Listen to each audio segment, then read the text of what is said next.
فأعوذ بالله من الشيطان الرجيم بسم الله الرحمن الرحيم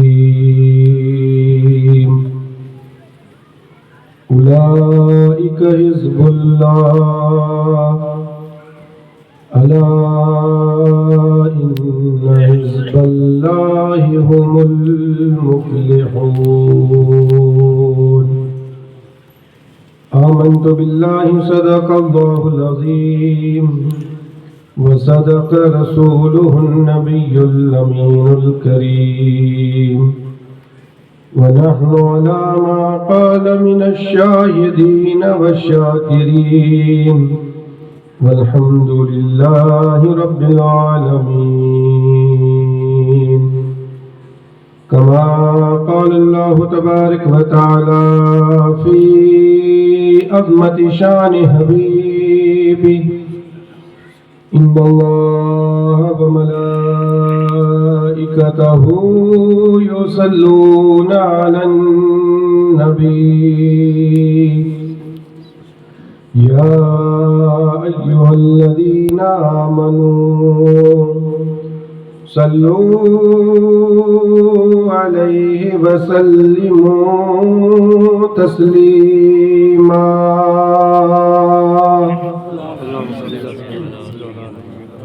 اللهم صل على سيدنا ونبينا وحبيبنا ومولانا محمد وعلى آل سيدنا ومولانا محمد وبارك وسلم صلاة وسلاما عليك يا رسول الله صلاة وسلاما عليك يا حبيب الله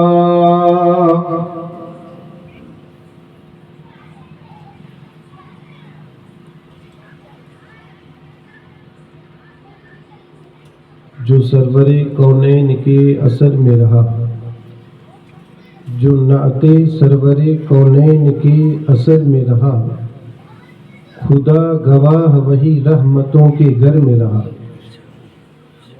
اسے نہ منزل ایمان کبھی نصیب ہوئی، اسے نہ منزل ایمان کبھی نصیب ہوئی، تمام عمر جو تشکیک کے سفر میں رہا، طواف اس کا کرے ہے ہجوم ماہ و نجوم، طواف اس کا کرے ہے ہجوم ماہ و نجوم، جو ذرہ شاہ مدینہ کی رہ گزر میں رہا، اور گرا نہ سکیں زمانے بھر کی دولتیں اس کو، گرا نہ سکیں زمانے بھر کی دولتیں اس کو، جو شخص شاہ مدینہ کی نظر میں رہا۔ لائق سب تعظیم و تکریم، واجب الاحترام، گرامی قدر ذی وقار سید قادر شاہ بابا، دیگر سادات کرام، ذی وقار علماء ذوی الاحترام، محترم و مکرم سامعین کرام، ہمارے ہندو بھائی، عزیز مہمان، آج کی یہ بابرکت محفل جس میں ہم شریک ہوئے ہیں اللہ کے ولیوں کے دربار میں، پیر حضرت حسین شاہ، پیر حضرت نور شاہ اور پیر حضرت جعفر شاہ علیہ رحمت و رضوان، ان کی بارگاہ میں خراج عقیدت پیش کرنے کے لیے ہم سب جمع ہوئے ہیں۔ اللہ تعالیٰ کی بارگاہ میں دعا کریں کہ اللہ تعالیٰ ہم سب کی حاضری کو اپنی بارگاہ میں قبول فرما دے۔ پروردگار عالم مجھے سمجھانے، آپ کو سمجھنے، ہم سب کو اس پہ عمل کرنے کی توفیق رفیق عطا فرمائے۔ دیکھیں اس زمین پہ بہت سارے ملک ہیں اور ان سارے ملکوں کی اپنی اپنی سرحدیں ہیں، ہر ملک کی اپنی ایک سرحد ہے، اور اس ملک کی سرحد کی حفاظت کے لیے بادشاہت ہے تو بادشاہ نے، اور حکومت ہے تو پرائم منسٹر نے، بادشاہ ہے تو بادشاہ، حکومت ہے تو وزیر اعظم نے اس ملک کی سرحد کی حفاظت کے لیے کسی ایک لشکر کو بھیجا ہے۔ لشکر کا کام ہے ملک کے سرحد کی حفاظت کرنا۔ لشکر کا وہی کام ہے ملک کے سرحد کی حفاظت، یعنی کوئی دوسرے ملک والا بغیر اجازت کے ہمارے اس ملک میں نہ آئے، اور کوئی ہمارے اس ملک کا بغیر اجازت کے دوسرے ملک میں نہ جائے۔ اور یہ اجازت کے بغیر جو میں کہہ رہا ہوں اسی کو کہتے ہیں ملک کے خلاف ورزی۔ یعنی ملک کا قانون یہ ہے کہ اگر ہمیں ہمارے اس ملک سے دوسرے ملک میں جانا ہے تو سب سے پہلے اجازت لی جائے، جسے ویزا کہا جاتا ہے۔ ویزا ملے تو ہی آپ ایک ملک سے دوسرے ملک کی طرف جا سکتے ہو۔ دوسرے ملک والا اگر ہمارے اس ملک میں آنا چاہے بغیر ویزا اور بغیر اجازت کے آ نہیں سکتا۔ اور یہ سرحدیں، ان سرحدوں کی حفاظت ہے، حفاظت کے لیے ہے لشکر۔ اور لشکر کا کام یہ ہے ملک کے سرحد کی حفاظت کرنا۔ اب یہ لشکر جو ہے نا، یہ لشکر، اس لشکر کو کرنی ہے ملک کے سرحد کی حفاظت۔ اب حفاظت تب ہو سکتی ہے جب لشکر کے پاس چار چیزیں ہو۔ اگر چار چیزیں لشکر کے پاس نہیں، ملک کے سرحد کی حفاظت ہو ہی نہیں سکتی۔ ضروری ہے لشکر کے پاس یہ چار چیزیں ہوں۔ بغیر ان چیزوں کے کوئی بھی ملک اپنی سرحد کی حفاظت نہیں کروا سکتا۔ اگر وہ لشکر کو یہ چار چیزیں نہ دے تو وہ اپنے ملک کی سرحد کی حفاظت کروا ہی نہیں سکتا۔ کرنے کے لیے ضروری ہے یہ چار چیزیں ہوں۔ ان میں سے پہلی چیز ہے سرحد کا علم۔ سرحد کا علم، علم اس کا معنی ہے جاننا۔ سرحد کا جاننا، ہماری حد کہاں سے کہاں تک ہے یہ علم ہونا ضروری ہے لشکر کو۔ لشکر کے پاس اگر یہ علم نہیں کہ ہماری ملک کی سرحد کہاں سے کہاں تک ہے، حفاظت نہیں کر سکتا۔ حفاظت کے لیے ضروری ہے سرحد کا جاننا، سرحد کا علم رکھنا۔ بتایا ہی نہیں کہ ہماری سرحد کہاں سے کہاں تک ہے تو یہ حفاظت کہاں کرے گا؟ حفاظت کے لیے علم ہونا ضروری ہے، بغیر علم کے حفاظت کر ہی نہیں سکتا۔ بادشاہ کہتے ہیں کہ بھائی ملک کے سرحد کی حفاظت کرو، اور یہ لشکر کو پتہ ہی نہیں کہ ہماری حد کہاں سے کہاں تک ہے تو یہ حفاظت کہاں کریں گے؟ معلوم ہونا ضروری ہے کہ ہماری حد یہاں سے یہاں تک ہے۔ ان کو علم ہونا ضروری ہے کہ ہمارے ملک کی حد یہاں سے وہاں تک، اور ہمیں حفاظت کرنی ہے تو اس سرحد کی۔ بغیر علم کے، یا آپ ذہن میں رکھیں، ایک بات ہے، چار چیزیں میں نے بتائی، ان میں سے پہلی چیز ہے علم۔ علم کا ہونا ضروری ہے، بغیر علم کے سرحد کی حفاظت کر ہی نہیں سکتا۔ سب سے پہلے ہے علم۔ دوسری بات جو اس لشکر کے لیے ملک کی سرحد کی حفاظت کے لیے ضروری ہے وہ ہے طاقت۔ بغیر طاقت کے ہو ہی نہیں سکتی، بغیر طاقت کے۔ کیا کہیں ایسا دیکھا ایک دو کو بھیج دیا گیا اور کہا گیا کہ بھائی جاؤ ملک کے سرحد کی حفاظت کرو؟ نہیں، طاقت ہے یعنی سب کو جمع کر کے اور پھر کہا جائے کہ تم سب کو ایک ساتھ رہ کر کے، سب کو ایک ساتھ رہ کر کے، طاقت بن کر کے ملک کے سرحد کی حفاظت کرنی ہے، اور پھر وہ سارے لوگ جمع ہو کر کے ایک ساتھ رہ کر کے ایک طاقت بن کر کے ملک کے سرحد کی حفاظت کے لیے جاتے ہیں۔ پتہ یہ چلا ملک کے سرحد کی حفاظت کے لیے علم کا ہونا ضروری ہے، اور علم کے ساتھ ساتھ طاقت کا ہونا بھی ضروری۔ اسی لیے تو حکومت نے یا بادشاہ نے ہزاروں اور لاکھوں کی تعداد میں سپاہیوں کو بھیجا ہے یہ طاقت ہے، لاکھوں کی لاکھ جو سپاہی گئے یہ ہماری طاقت ہے، اور یہ بغیر اس کے حفاظت ہو ہی نہیں سکتی۔ ایک ہے علم، دوسری ہے طاقت، اور تیسری چیز ہے ہتھیار۔ بغیر ہتھیار کے ہو ہی نہیں سکتا۔ سامنے لشکر ہتھیار لے کر کے آئے اور ہم اگر اپنے سپاہیوں کو ہتھیار نہ دیں اور یہ کہیں کہ نہتے جاؤ، بغیر ہتھیار کے جاؤ، ہتھیار لے کر کے ہتھیار نہیں ملیں گے بغیر ہتھیار کے، اور ظاہر سی بات ہے سامنے اگر حکومت طاقتور ہے، علم بھی ہے، اور انہوں نے اگر ہتھیار دے دیا تو ظاہر سی بات ہے ہماری یہ سپاہی جو ہیں یہ شکست پا کر کے پھر واپس لوٹ کر کے آئیں گے، اور ملک کے سرحد کی حفاظت نہیں ہو سکتی۔ ضروری ہے ملک کے سرحد کے لیے حفاظت کے لیے ہتھیار کا ہونا، بغیر ہتھیار کے حفاظت کر ہی نہیں سکتے۔ اور یہ ہتھیار پہلے زمانے میں جو تھے اور اس زمانے میں جو ہے، جیسے جیسے دنیا ترقی کرتی جا رہی ہے تو ہتھیار بھی بدلتے جا رہے ہیں۔ پہلے تلواریں، تیر، برچی، بھالے تھے، اور دنیا ترقی پہ آ گئی تو ایٹم بم، مشین گن، یہ ساری چیزیں بنائی گئی۔ جو بھی ہو ضروری ہے ملک کے سرحد کے لیے ہتھیار کا ہونا، بغیر ہتھیار کے حفاظت ہو ہی نہیں سکتی۔ تین چیزیں، چوتھی چیز ہے اختیار۔ یہ چار چیزیں ہیں۔ ہو سکتا ہے اختیار آپ کے سمجھ میں نہ آیا ہو۔ اختیار کا مطلب یہ ہے کہ بادشاہ نے یا حکومت نے لشکر کو اختیار دے دیا ہو کہ بھائی جس چیز کی ضرورت ہو تو ہم سے رابطہ کرنے کی ضرورت نہیں، ہمارے حکم کا انتظار کرنے کی ضرورت نہیں، ہم آرڈر کیا کرتے ہیں یہ دیکھنے کی ضرورت نہیں، تمہیں اختیار ہے ملک کی سرحد کے لیے جو قدم اٹھانا ہو اٹھا لینا۔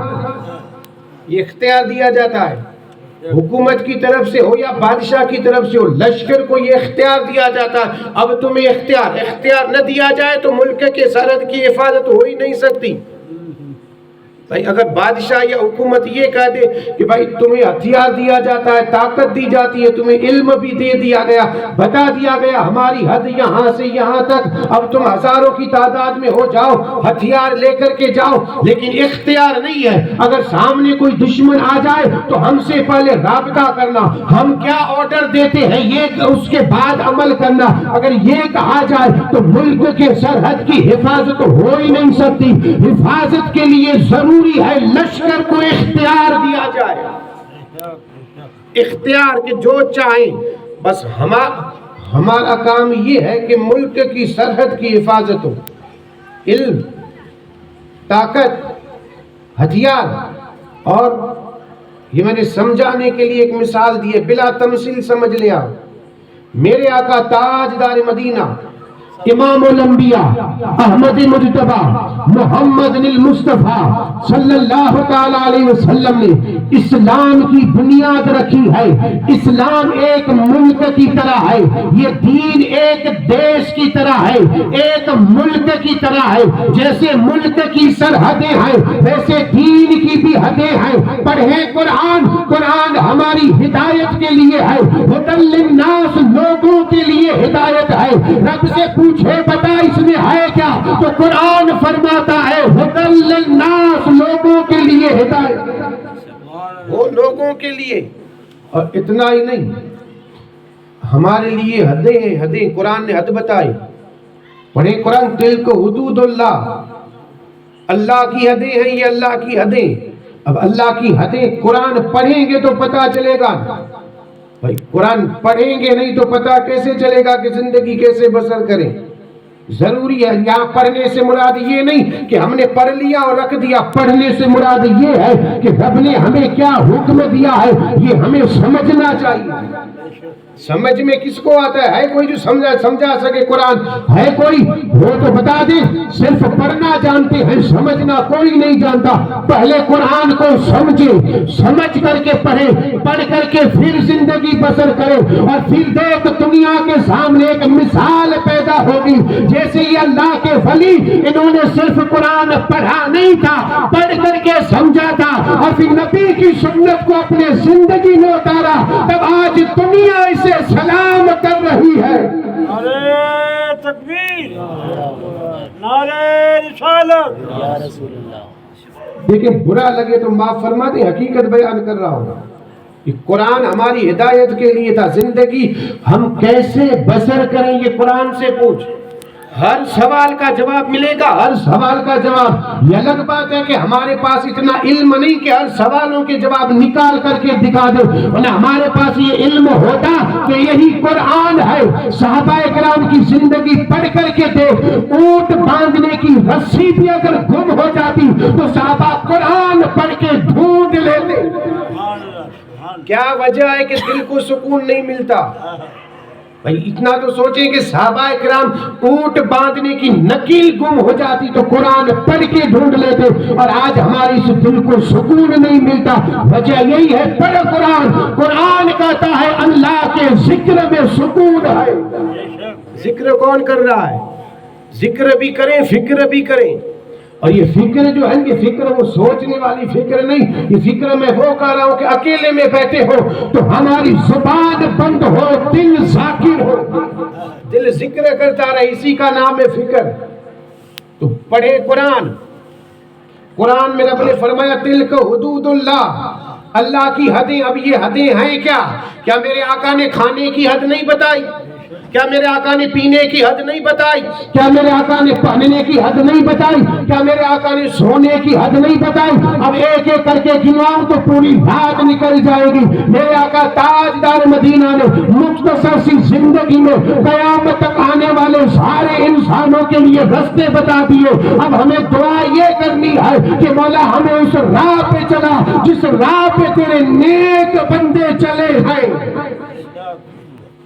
بھائی ساری چیزوں کی حدیں ہیں. کھانے کی حد میرے آقا نے کیا نہیں بتائی؟ پیٹ کے 3 حصے کر لو، ایک حصہ ہوا کے لیے رکھو، ایک حصہ پانی کے لیے رکھو، اور ایک حصہ کھانے کے لیے. اور جیسے ہم نے اس حد کو پار کیا تو اب یہ بیماریاں کتنی بڑھ گئی. کیوں بڑھتی ہے؟ تو وجہ یہی ہے، نبی کے طریقے کو چھوڑا، نبی کی سنت کو چھوڑا. میرے آقا نے فرمایا پیٹ کے 3 حصے کیے جائیں، ایک حصے میں ہوا، ایک حصے میں پانی، ایک حصے میں کھانا. ایک اور حدیث پاکہ مفہوم میرے آقا نے فرمایا، امام الانبیاء تاجدار مدینہ کا فرمان ہے، پیغمبر اسلام کا فرمان ہے کہ کھانا اتنا کھاؤ جتنی بھوک لگی ہو، اس سے تھوڑا کم. یہ طریقہ نہیں بتایا کیا؟ اچھا پانی کیسے پیا جائے نہیں بتایا کیا؟ یہ گھٹنوں میں جو درد ہے، گھٹنوں میں درد، اس کی وجہ یہی ہے کھڑے کھڑے پانی پینا. یہ وجہ یہی ہے. پانی میرے آقا تاجدار مدینہ نے فرمایا بیٹھ کے پیا جائے. یہ حضور کا فرمان، حضور کی حدیث اور حضور کی سنت ہے. اور جو بندہ نبی کی سنت پہ عمل کرے گا اس کو کبھی زندگی میں بیماری قریب ہو ہی نہیں سکتی. اور اچھا اگر آ بھی جائے تو اللہ کا شکر مانے.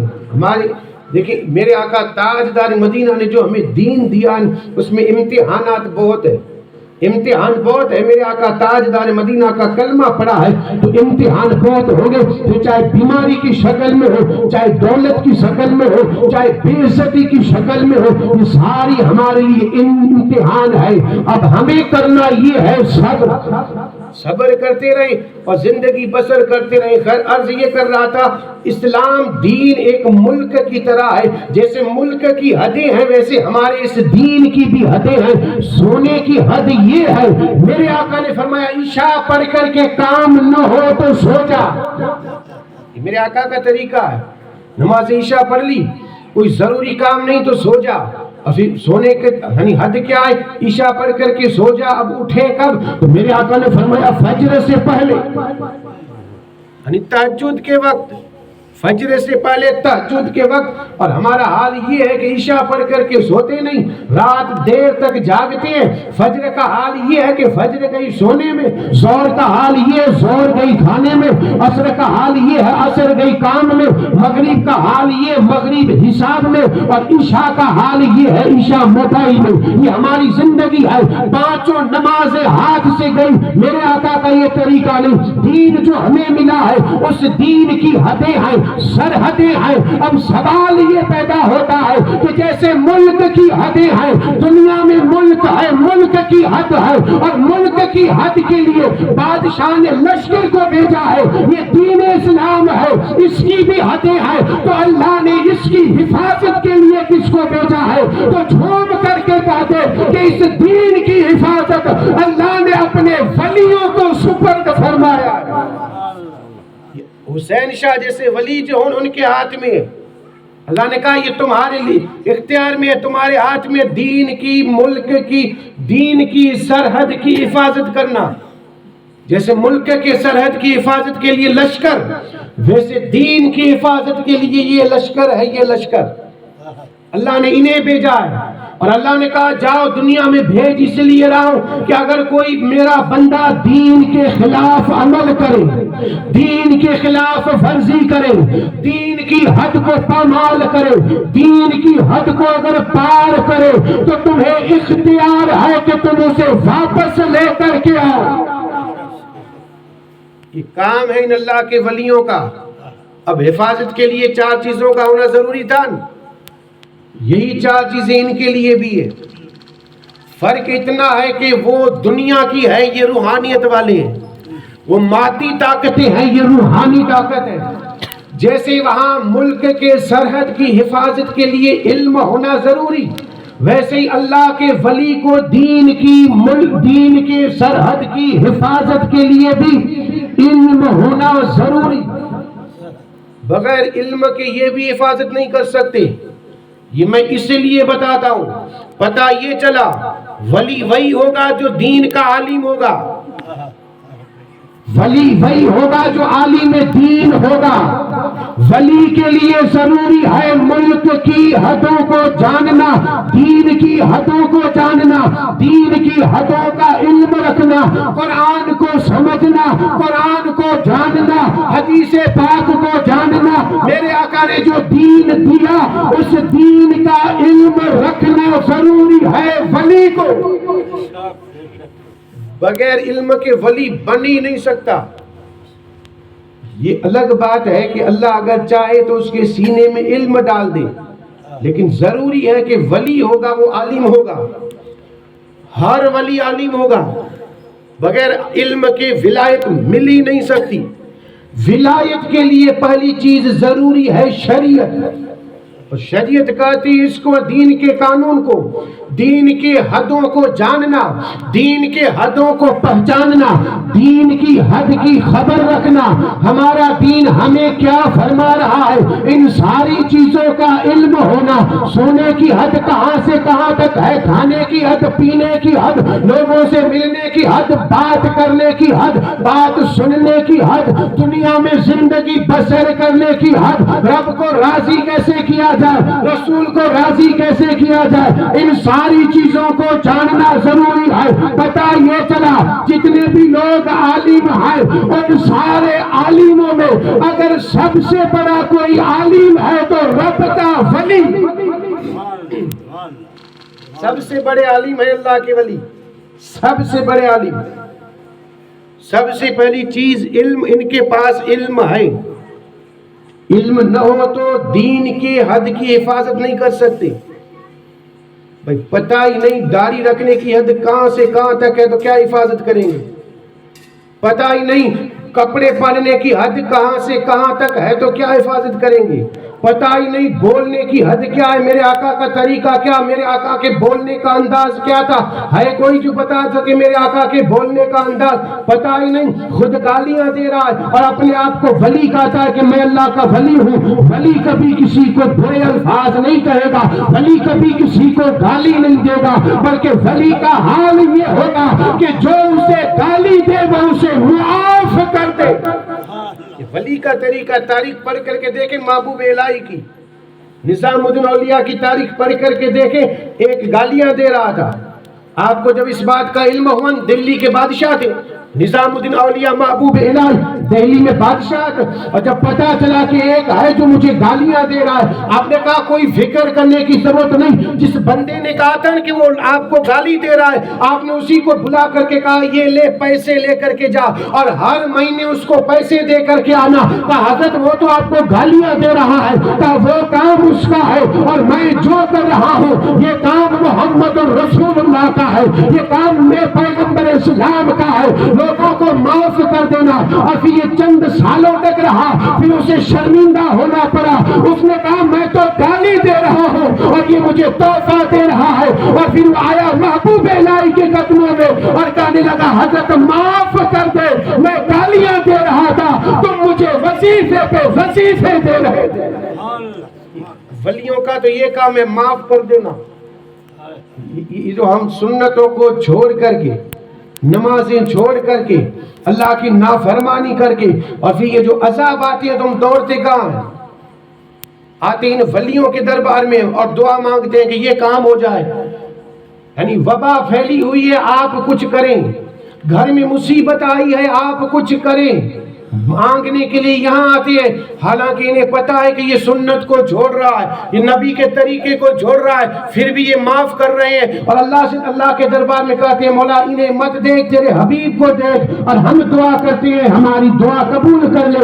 یہ جو دعا کرتے ہیں تب جو ہے ہم پہ رب کی رحمت برستی ہے۔ ہمارے عمل ایسے نہیں کہ اللہ رحمت برسا دے، یہ برستی ہے تو ان کا صدقہ ہے۔ تو سب سے پہلے علم ہونا ضروری ہے۔ دوسری چیز میں نے بتائی تھی طاقت، اب یہاں تھوڑا الگ ہے۔ الگ یہ ہے کہ دنیا کی مادی طاقتیں، اور یہاں ملک کے سرحد کی حفاظت کے لیے ہزاروں کی تعداد میں بھیجا ہے، اور یہاں اللہ نے ایک کو بھیجا، ایک کو۔ یہاں ہزاروں کو بھیجنے کی ضرورت نہیں تھی، کسی ایک کو بھیج دیا، لیکن رب فرماتا یہ ایک ایک نہیں، اولئک حزب اللہ، یہ اللہ کا لشکر ہے، لشکر ہے ایک لیکن رب کا لشکر ہے۔ امام احمد رضا اکیلے آئے تھے، بریلی کے تاجدار بریلی میں ایک پیدا ہوا تھا، لیکن جتنے بھی گستاخ رسول تھے ان سب پہ بھاری پڑا تھا، وہ ایک ایک نہیں تھا، ہمیں ایک نظر آ رہا تھا، لیکن قرآن کہتا ہے یہ اللہ کا لشکر ہے۔ ہمیں مزار تین نظر آ رہی ہے، لیکن حقیقت میں یہ رب کا لشکر ہے۔ ایک بھی ہے تو رب کا لشکر، دو بھی ہے تو اللہ کا لشکر، تین بھی ہے تو یہ اللہ کے لشکر، یہ اللہ کا لشکر۔ اب یہاں وہ دیکھیں، وہ تو میں نے مثال سے بات سمجھ میں آئی اسی لیے دی تھی، ہزاروں کی تعداد میں سپاہیوں کو بھیجا گیا، اور یہاں رب نے ایک کو بھیجا، اور یہ ایک ہزاروں پہ بھاری، ایک ہزاروں پہ۔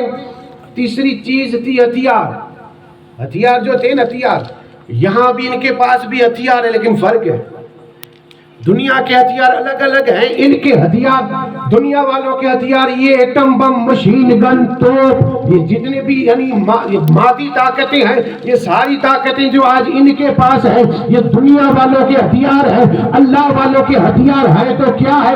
ایک ہے تسبیح، ایک ہے لوٹا، ایک ہے مسلح، بس ان چیزوں کے علاوہ کوئی ہے ہی نہیں۔ ان کے جو ہتھیار ہیں وہ اپنے بارہ سنا ہوگا، ایک انگریز ٹرین میں سفر کر رہا تھا اور پستول رکھی ہوئی تھی، اور ایک اللہ والا بھی اسی ٹرین میں سفر کر رہا تھا جس کے ہاتھ میں تسبیح تھی۔ انگریز نے پوچھا یہ کیا ہے؟ جو اس کے ہاتھ میں تسبیح تھی پوچھا یہ کیا ہے؟ اس ولی نے بھی پوچھ لیا کہ ذرا بتا تیرے پاس جو یہ ہے یہ کیا ہے؟ تو انگریز نے کہا یہ میرا ہتھیار ہے، تو ولی نے بھی کہا دیا کہ یہ میرا ہتھیار۔ انگریز کو آیا غصہ، کہا یہ میرے سامنے یعنی ایسی چیز کو ہتھیار بتاتا ہے جس میں کوئی مجھے یعنی عجیب کوئی نظر بھی نہیں آ رہا، حالانکہ میرے پاس تو گن ہے، پستول ہے، یہ ہتھیار ہے، لیکن یہ کون سا ہتھیار ہے؟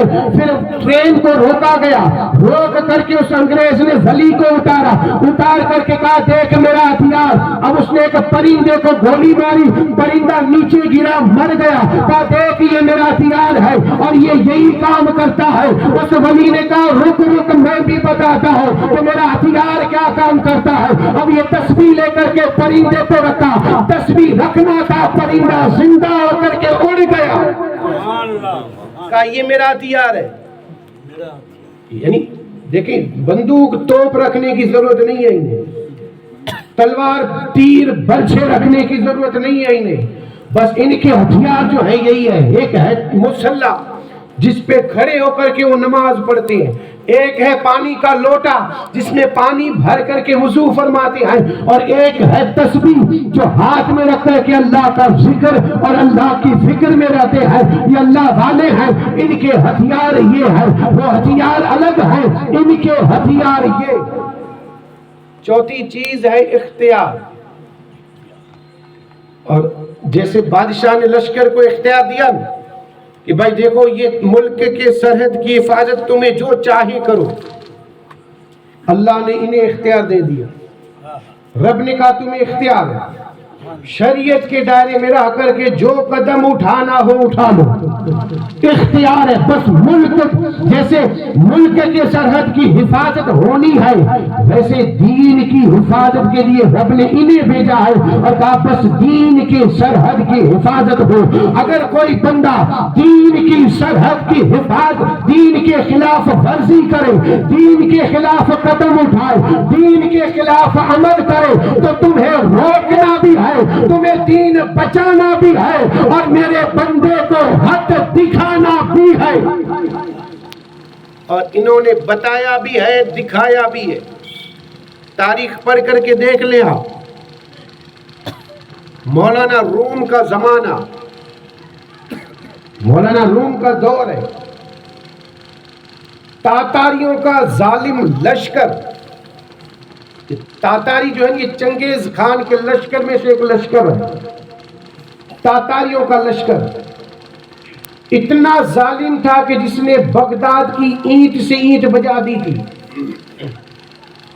بغداد کو جتنا برباد ان تاتاریوں نے کیا, اتنا برباد کسی اور نے کیا ہی نہیں.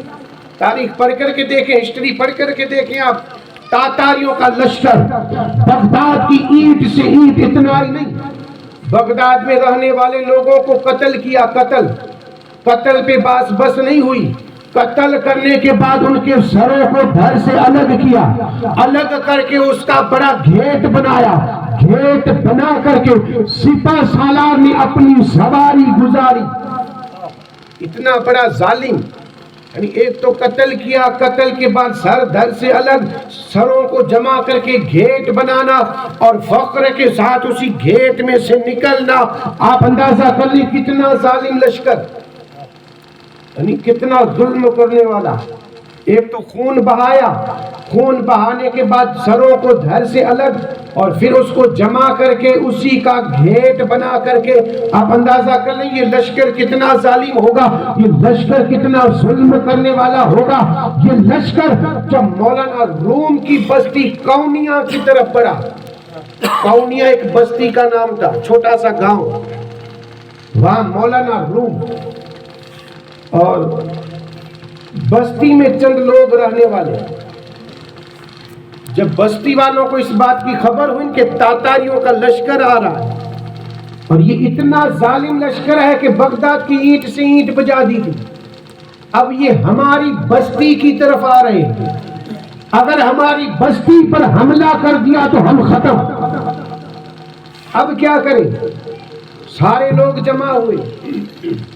جمع ہو کر کے لوگوں نے مشورہ کیا, تاتاریوں کا لشکر ہے, ظالم لشکر ہے, بغداد کو برباد کر کے ہماری طرف آ رہا ہے, کیا کیا جائے؟ تو لوگوں نے کہا مولانا روم کے دروازے پہ چلے, مولانا روم ہی ہماری حفاظت کر سکتے ہیں. اور یہ اللہ کے ولی مولانا روم, رب کے ولی, کہا یہ مولانا روم ہی ہے جو ہماری حفاظت. لوگ آئے, بڑے بڑے لوگ آ کر کے مولانا روم کے دروازے پہ کھڑے ہو گئے. شور جب بڑھان شور, مولانا روم اپنی جھوپڑی سے باہر نکلے. تخت تاج نہیں تھے, بنگلہ نہیں تھا, جھوپڑی میں رہنے والے.